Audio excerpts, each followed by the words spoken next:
Want to be a tight guitarist? Timing is everything. A sloppy solo can kill a great song. So, how do you improve your timing? 2 words: consistent practice, but, practice alone isn't enough. You need tools. For guitarists, 2 essential tools are the metronome and the backing track. These aren't just for beginners, pros use them too. Why? Because they work. A metronome is your strict timekeeper. It helps you develop rock-solid internal rhythm. Backing tracks? They're like virtual bands, letting you jam along and develop your groove in a musical context.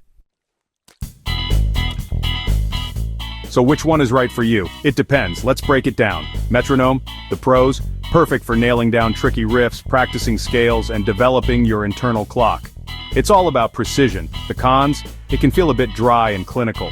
You're playing in isolation, not in a band setting. Now backing track, the pros? It makes practice fun. You're playing along with a full band, learning to listen and interact musically. It's great for developing your ear and improvisational skills. The cons? It can mask timing issues if you're not careful. It's easy to get carried away and not notice slight drifts in your playing. The truth is, you need both. Start with a metronome to build a strong foundation, then switch to backing tracks to apply those skills in a musical context. No need to break the bank. Tons of free backing tracks are available online. Here are a few favorites. YouTube. Just search for your genre, backing track, key, and tempo. There are thousands of options. GuitarBackingTrack.com has a huge library of tracks in various genres, with options to adjust the mix. And Tom Bailey Guitar Aids offers well-crafted tracks with a focus on musicality and genre authenticity. Just remember to check the licensing before using any track commercially. Want full control? Create your own backing tracks. Here's a simple guide. First, choose your DAW. We'll talk more about this later, but you'll need software like GarageBand, which is free on Macs, or Cakewalk by BandLab, free on Windows. Next, lay the foundation. Start with drums. You can program a basic beat or use loops. Then add the groove by laying down a bass line that complements the drums. Keep it simple but, groovy. Harmony time comes next. Add chords with piano, guitar, or synths to give your track harmonic context. Finally, spice it up by adding fills, ear candy, and variations to keep things interesting. Remember, you're creating a foundation for your playing, not a full-blown production. So, keep it clean and focused. There's really no need for expensive software these days. Here are 2 powerful and totally free DAWs you can check out. First up, GarageBand for Mac users. It's super user-friendly, intuitive, and honestly comes with a surprising amount of features and sounds. And for Windows folks, there's Cakewalk by BandLab. This one used to be a paid DAW, but now it's completely free. It's powerful and versatile, though it does have a slightly steeper learning curve.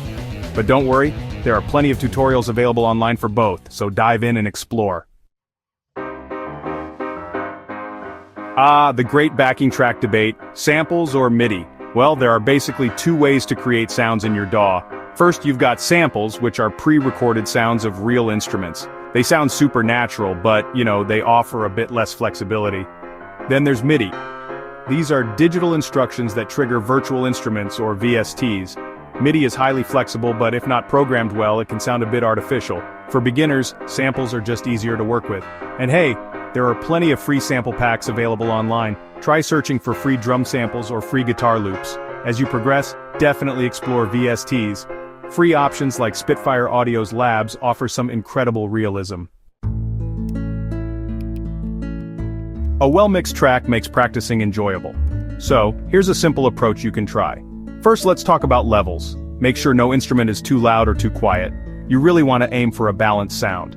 Next, panning can help create a stereo image, so try panning some instruments slightly left or right. And then, there's EQ. Clean up muddiness by gently reducing low frequencies on instruments like guitars and synths. Just remember, you're aiming for clarity here, not a Grammy-winning mix. Your backing track can totally be the foundation for a full song. Here's how you can do it. First, structure. Use common song structures like verse-chorus-verse, or maybe intro verse-chorus, verse-bridge chorus. Then, compose a catchy melody over your backing track. If you're feeling adventurous, go ahead and add lyrics that fit the mood and theme. It's honestly amazing how a simple backing track can transform into a complete song with just a little creativity.